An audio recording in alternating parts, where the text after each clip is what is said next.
Hello, I'm Maciej Mikos and you're watching World News live from Warsaw.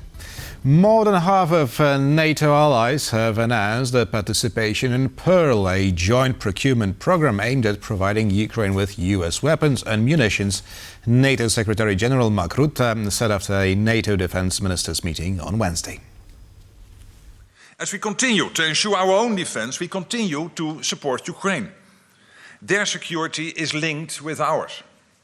This is not just words, but is reflected in the support we give to Ukraine.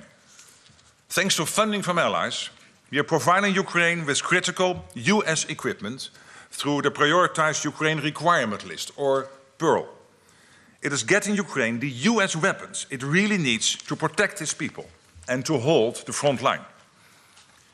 We started off even strong with 6 allies funding the first PURL packages. And today we heard from ally after ally about new contributions. More than half of NATO allies have now signed up, securing this crucial flow of support for Ukraine. This and other direct military support for Ukraine is so vital to our security that it counts toward NATO's defense spending target. This support will continue.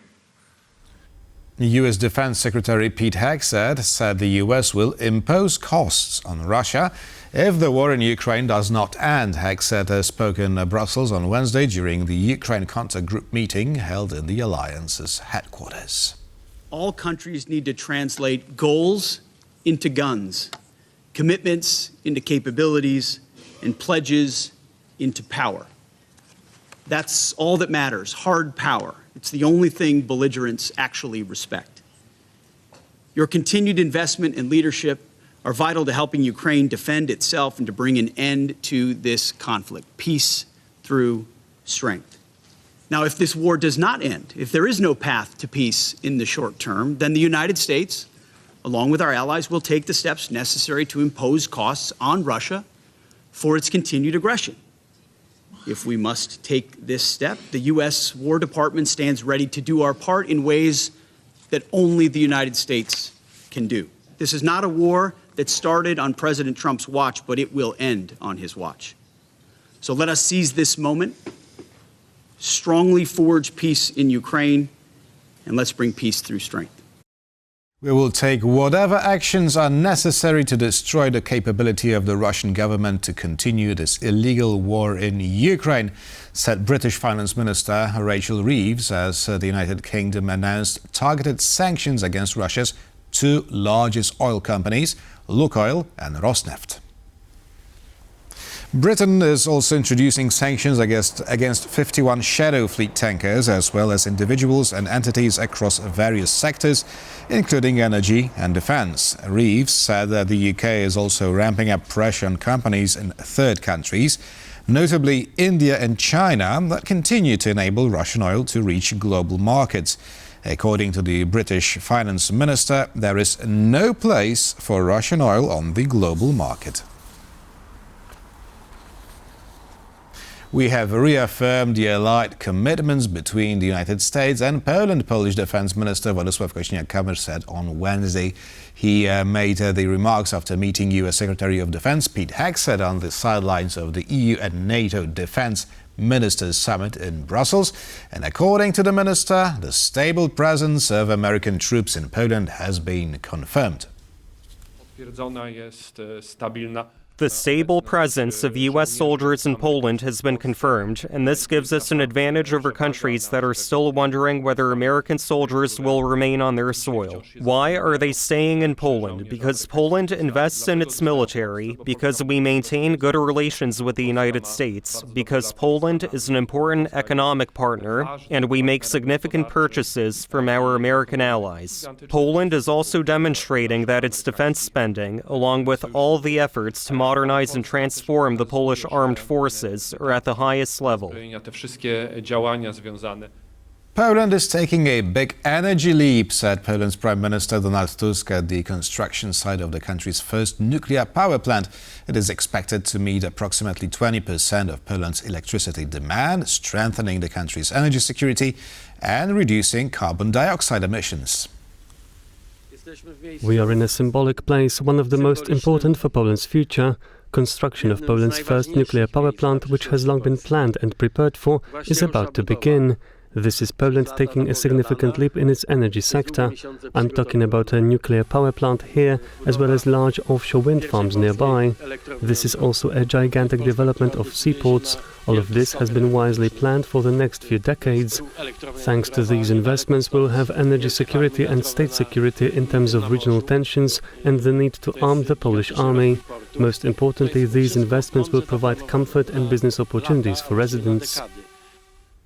Tensions between Spain and the US are on the rise. President Trump has threatened tariffs and even hinted at expulsion from NATO, accusing Madrid of disrespecting the alliance over its low defense spending.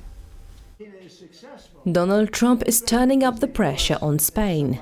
Speaking at the White House, the US president said Madrid's refusal to raise its defense budget to 5% of GDP to meet NATO targets could trigger new trade tariffs.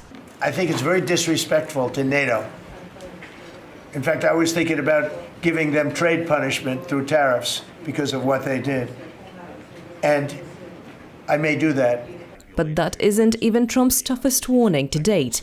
Last week, he went so far to suggest that Spain could be thrown out of NATO altogether. They're doing fine.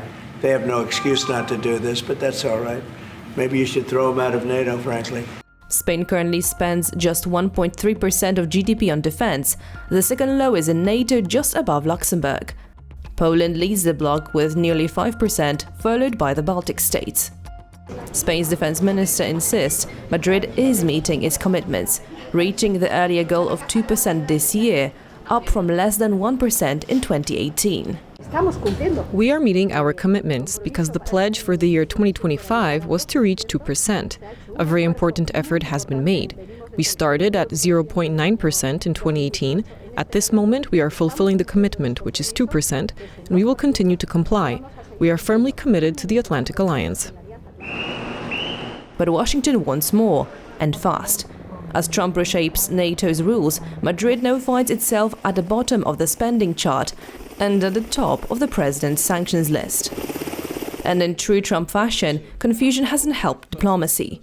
Back in January, he even called Spain a BRICS nation, leaving Madrid wondering whether it faced tariffs, expulsion, or a geography quiz. In this new era of pay or be punished, defense spending has never been more political or more unpredictable. On Tuesday, tens of thousands of Belgians took to the streets to protest government austerity measures, including a raised retirement age and the introduction of budget cuts. The general strike grounded flights and halted public transport operations.